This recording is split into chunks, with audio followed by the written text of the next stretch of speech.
नाज़रीन, आज़म खान के बाद जो अमेरिका में साबिक सफ़ीर हैं पाकिस्तान के असद मजीद, वो भी चेयरमैन पीटीआई के ख़िलाफ़ जो है वो गवाह बन गए हैं और उन्होंने अपना रिकॉर्ड भी जमा करा दिया, बयान रिकॉर्ड करा दिया है।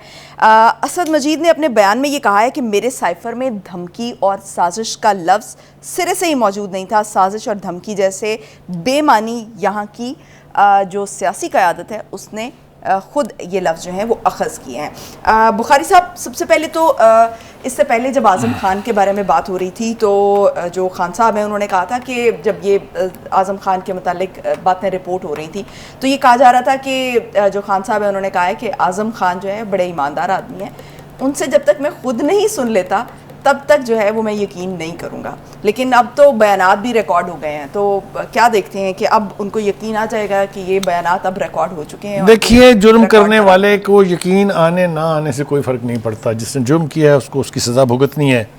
साइफ़र के दो अहम किरदार जो हैं, असद मजीद साहब और फिर आज़म खान साहब, उन्होंने जिस अंदाज से गुफ्तगू की है, जितनी आर्टिकुलेटेड गुफ्तगू की है उन्होंने, उससे हर चीज़ वाज़ेह हो गई है। जनाब असद मजीद साहब जिन्होंने वो साइफ़र लिखा, वो ये कहते हैं कि धमकी और साजिश के तो अल्फाज तक इस्तेमाल नहीं हुए पूरे साइफ़र में, मगर जिस तरफ उन्होंने इशारा किया है कि हुआ क्या है वो ये कि यहाँ की जो सियासी क़यादत थी उन्होंने अपनी मर्ज़ी के मानी अख़ज़ किए उसके। इसका सबसे बड़ा कसूरवार शख्स जो है उसका नाम शाह महमूद कुरैशी है। Shah Mahmood Qureshi must be tried under article जो भी रेलिवेंट है, मैं पता मुझे है लेकिन मैं दोहरा नहीं रहा हूँ, for violating the constitution, for violating the official secret act, because उन्होंने वो गलत तर्जमा करवाया जिस पर इमरान खान साहब ने उसको ख़रीदा, उस तर्जमे को, यानी उसको इतबार किया, और फिर वो जिस अंदाज से, काश कोई वो फुटेज चला दे, वो अब जो कहते हैं ना कि जी मैंने तो खाली कागज़ लहराया था सॉरी, उसके साथ जो गुफ्तगू उन्होंने की थी, काश वो हम लोगों को दिखा सकते। वो उसके कंटेंट्स बयान कर रहे हैं। देखिए, cipher is a secret document sorry, इसलिए वो ऑफिशियल सीक्रेट एक्ट में आता है। उसके मंदरजात अगर आप आवाम तक शेयर करेंगे तो आपके जुर्म के लिए किसी सबूत की ज़रूरत बाकी नहीं रहती है। हुकूमती लेवल की चीज़ होती है। एक तो ये हो गया, ठीक है जी।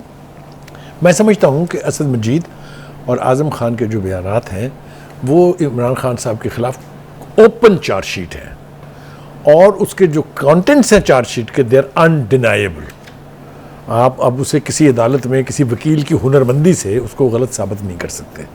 Those are the concern people, relevant people, and you have to trust when they speak in a court of law कि वो क्या कह रहे हैं। एक बात तो ये होगी। दूसरी बात यह है कि जुर्म यहाँ ख़त्म नहीं होता, जुर्म यहाँ से शुरू हुआ है।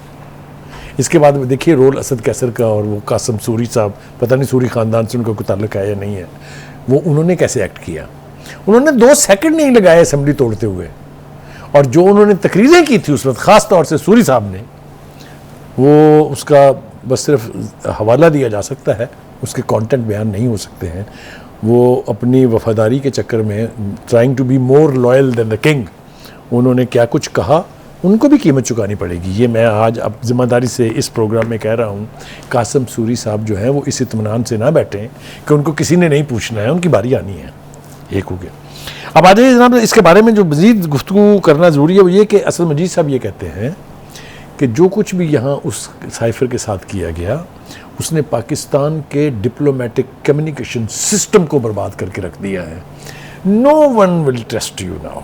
आप देखिए कितनी बड़ी तबाही है ये, कि हर हुकूमत का फॉरेन ऑफिस आपको कोई भी सफ़र भेजते हुए या कोई भी डिप्लोमेट बाहर से साइफ़र भेजते हुए 200 मरतबा सोचेगा कि पाकिस्तान में इस एक इतने साइक्रोसेंट चीज़ का इतना बड़ा तमस्खुर उड़ाया जा सकता है। एक बात। दूसरी बात यह है कि इसका नतीजा क्या निकला।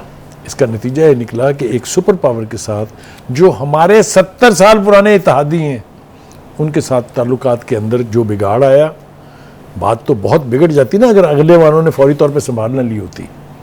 तो ये सारा कुछ जो है ये इन्होंने खान साहब ने किया है पाकिस्तान के साथ।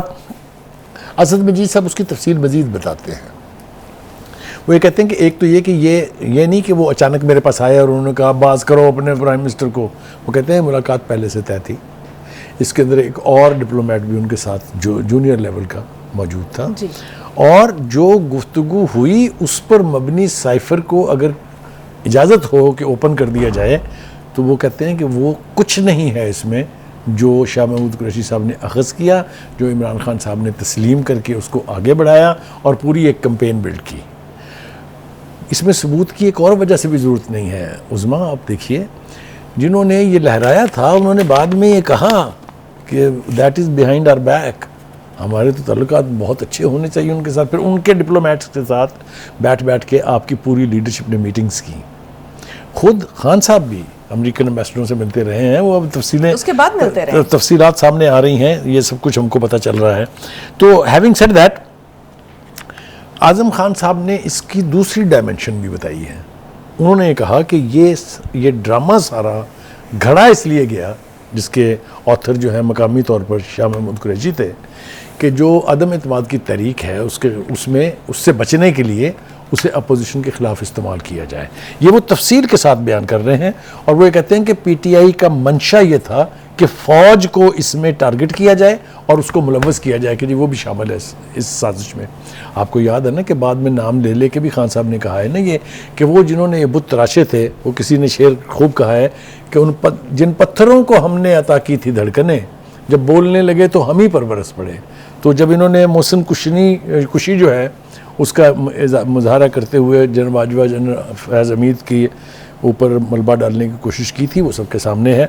मैं समझता हूँ ये कि साइफर केस जो है ये इसको मुकाफ़ात अमल आप कह सकते हैं कि जब आप किसी दूसरे के लिए गड़ा खोदते हैं तो फिर गड़ा आपके लिए भी तैयार रहता है। एक तो ये हो गया जनाब। ठीक, तो बुखारी साहब ये इनिशिएट जो है यानी कि ये जो मशवरा है वो कुरैशी साहब ने दिया था, यानी बिल्कुल इसमें कोई वो कह रहे हैं आज़म खान साहब, साबिक वज़ीर ख़ारिजा शाह महमूद कुरैशी साइफर मामले पर चेयरमैन पीटीआई को पहले ही आगाह कर चुके थे, यानी अभी साइफर जो है वो उन तक पहुंचा नहीं है। शाह महमूद कुरैशी साहब ने दो जुर्म किए, एक ये किया कि अपनी मर्जी का तर्जमा कराया और एक ऐसा बयानिया बनाया जिसको 1 सेकंड से पहले बाई कर लिया जनाब खान साहब ने, और फिर उसके बाद जो हुआ सो वो आपके भी सामने है, हमारे भी सामने है। मुल्क के मुफाद से खेलना, मुल्क के मुस्तकबिल से खेलना, ये एक ऐसा जुर्म है जिसकी कोई माफ़ी ना मिलनी चाहिए और ना कहीं इसकी माफ़ी होती है। हमारे पास ऐसी मिसालें पहले भी हैं जो मुख्तलिफ महकमों के अंदर लोग, जो एक याद होगा आपको नादरा के जो एक चीफ़ थे, एक फ़ौजी जो बाकायदा सर्विंग जनरल थे, उन सबको अपनी अपनी करतूतों की सज़ा मिल चुकी हुई है। तो कोई एक्सेप्शन नहीं होनी चाहिए किसी ऐसे शख्स के लिए जो पाकिस्तान के मुफाद से खेले, जो पाकिस्तान के मुस्तकबिल के साथ खिलवाड़ करे। ठीक, तो बुखारी साहब क्या सज़ा हो सकती है, क्या एक्सपेक्ट कर रहे हैं इन बयानात के कलम बंद होने के बाद? देखिए इसके अंदर एक ख़राबी ये है कि जो ऑफिशियल सीक्रेट एक्ट है या जो आर्टिकल 6 है, यानी जिसको गद्दारी कहते हैं, उसकी 2 ही सज़ाएँ हैं, बल्कि 3 हैं। एक ये कि आप बच जाएं, आप बरी हो जाए, दूसरी उम्र कैद है, तीसरी सज़ाए मौत है। No one will wish such a punishment for anyone जिसका कोई कसूर ना हो, लेकिन जिन्होंने मुल्क के साथ खिलवाड़ किया है उनके लिए दिल में रहम नहीं होना चाहिए, because Pakistan is more important than individual. ये बात हम कन्वे करना चाहते हैं अपने इस प्रोग्राम के ज़रिए से भी, और हर पाकिस्तान को इसका इदराक होना चाहिए कि कोई शख्स इतना बुलंद नहीं है जो पाकिस्तान के ऊपर, जिस पर पाकिस्तान को कुर्बान किया जा सके। That's all I want to say. ठीक हो गया नाज़रीन, एक छोटा सा ब्रेक जिसके बाद हम डिस्कस करेंगे कि जो नवाज़ शरीफ हैं वो 21 अक्टूबर को पाकिस्तान पहुंच रहे हैं, तो और उनकी वतन वापसी पर पाकिस्तान में उनके इस्तकबाल की तैयारियां भी हो रही हैं, लेकिन इस्तकबाल जो है वो इस वक्त इतना इंपॉर्टेंट नहीं है। इस वक्त जो मौजूद बहस है वो है उनको दरपेश कानूनी चैलेंजेस, उस पर बात करेंगे। Stay tuned.